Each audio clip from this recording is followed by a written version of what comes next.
Sometimes you just have to cave in the peer pressure and grab an ink in snack form. Or is it grab a snack in ink form? Either way, just don't drink the ink.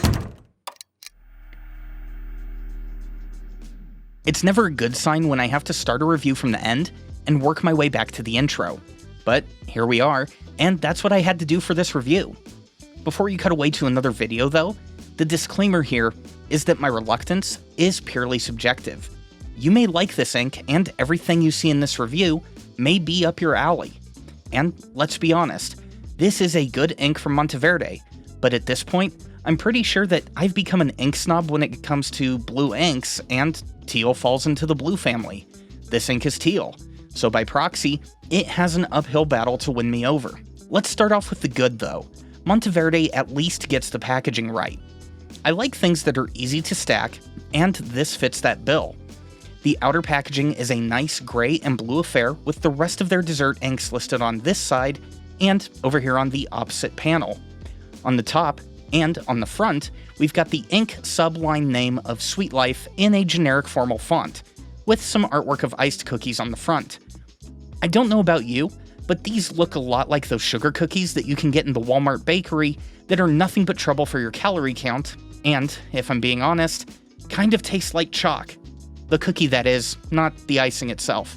Back to the bottle though, I've already got it out of the cardboard sleeve, and there's nothing else inside the box aside from the bottle. Speaking of which, this is the classic Monteverde bottle, metal top, glass surround, and 9 times out of 10, a well-behaved ink with their touted ITF technology. One drawback about this bottle though, once you take away the rectangular outer box, the stackability is completely gone. So unless you want to stack these things on their side, then you may want to keep the box around so you can actually, stack them. But that's enough for the fluff, so let's take a look at this ink. If we're going off the ink blot alone, this one isn't doing itself any favors. The profile is nice, don't get me wrong here, but starting over here on the lighter tones and then moving into the mids, this ink is a flat teal bordering on straight blue. It's not until we get into these deeper transition tones on the left-hand side that this ink starts looking appealing to me.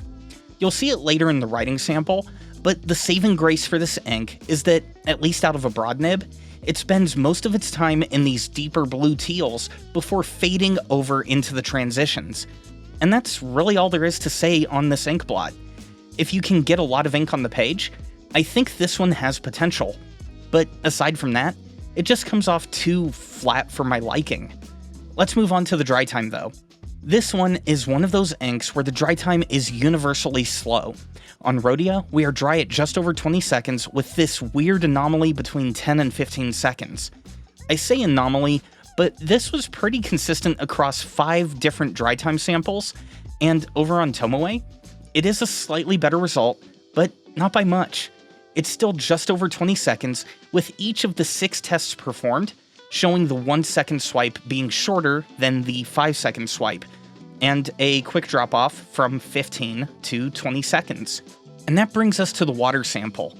Once water is on the page, we get a good amount of color lift. As water is removed from the page, what is left, it is not completely gone, but it's also not the easiest to recover either. I was hoping for a better water performance to counteract the dry time results, but we don't get that here. It's not the worst I've seen, but it's definitely on the wrong side of middle of the road. Now, when it comes to the writing sample, the first thing I'm noticing with this ink is that on both Rhodia and Tomoe, I prefer using this in print instead of formal script. On Rhodia, we are looking at a deep mid start, and from there, this one camps pretty close to those transition tones. Actually, out of this broad nib, it feels almost all transition tone with a small excursion here and there into the mids.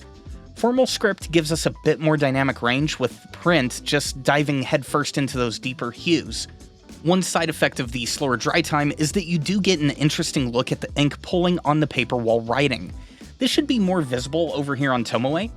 And speaking of which, yeah, let's move on over to TR, where we do get a better look at the dynamic range potential of this ink. Even out of a broad nib, we get an occasional look at the lighter tones when we're writing in formal script. Still though, I find that I prefer this ink when writing in print. The darker tones are what help this ink stand out in my collection, and though it's not a sheening ink, Iced Cookie manages to deliver a bold teal color. Add this to the well-behaved nature that I've come to expect from Monteverde inks in regards to lubrication and flow, and this ink comes off as a good addition to your collection.